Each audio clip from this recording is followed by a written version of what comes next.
ആനന്ദ സിന്ധു അതിലാളുക മായികാം താം പായിച്ചു നീ പിറകിലാക്കി വിരാഗിയാകൂ. നീ നിർവികാരൻ അമലൻ പരിപൂർണ മുക്തൻ ആകാരഹീനൻ അതിരാകെ അതിക്രമിച്ചോൻ. ആനന്ദ സിന്ധു അതിലാളുക. ആനന്ദമായിരിക്കുന്ന പരമാത്മാവ് ആനന്ദമാകുന്നു. ആ ബ്രഹ്മാനന്ദത്തിൽ ലയിക്കുക. അതാണ് ആനന്ദ സിന്ധു. സിന്ധു സമുദ്രം. സമുദ്രം പോലത്തെ അത്രത്തോളം ആനന്ദ ലഹരിയിൽ ആനന്ദ സമുദ്രത്തിൽ മുങ്ങിപ്പൊങ്ങുക, ലയിക്കുക. അത് വേണമെങ്കിൽ നമുക്ക് എന്ത് ഇല്ലാതാക്കണം? മായികാന്താം പായിച്ചു നീ പിറകിലാക്കി വിരാഗിയാകൂ. മായിക എന്താ? ഈ ലോകം മായാലോകമാണ്. ഇത് ശരീരത്തിന് വേണ്ടുന്നതാണ്. ഈ ലോകം, ഈ ലോക സുഖഭോഗങ്ങളെല്ലാം നമ്മുടെ ദേഹത്തിന് വേണ്ടുന്നതാണ്. ആകാരഹീനൻ അതിരാകെ അതിക്രമിച്ചവർക്ക് മാത്രമേ പരിപൂർണ മുക്തനായി തീർന്നിട്ട് ഈ ആനന്ദ സമുദ്രത്തിൽ ആറാടി അതിൽ മുഴുകി പരമാത്മാ അനുഭൂതി ലഭിക്കാൻ നമുക്ക് പറ്റുകയുള്ളൂ.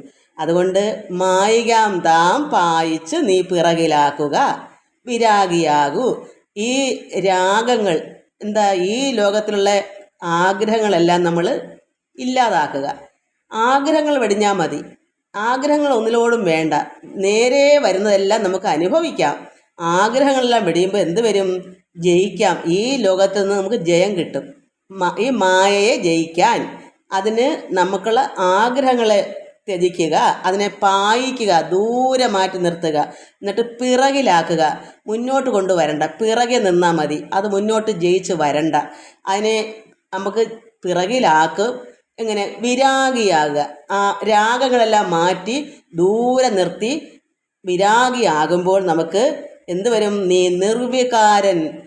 നിർവികാരൻ, വികാരമില്ലാത്തതായി മാറും. നമ്മൾ ഒന്നിലും വികാരമില്ല, ഒന്നിലോട്ടും നോട്ടമില്ല, ആഗ്രഹമില്ല, വികാരമില്ലാത്തവൻ. അമലൻ, നീ നിർവികാരൻ അമലൻ, പരിപൂർണമായിരിക്കുന്ന പരിശുദ്ധനാകാൻ താമര പോലെ ശോഭിക്കുന്ന ഒരു ഹൃദയമായി തീരും. അമലനായി മാറും. അപ്പോൾ എന്തൊരു പരിപൂർണ മുക്തനാകും. നമുക്കപ്പോൾ പരിപൂർണ മുക്തനാകുന്നത് എങ്ങനെയാ?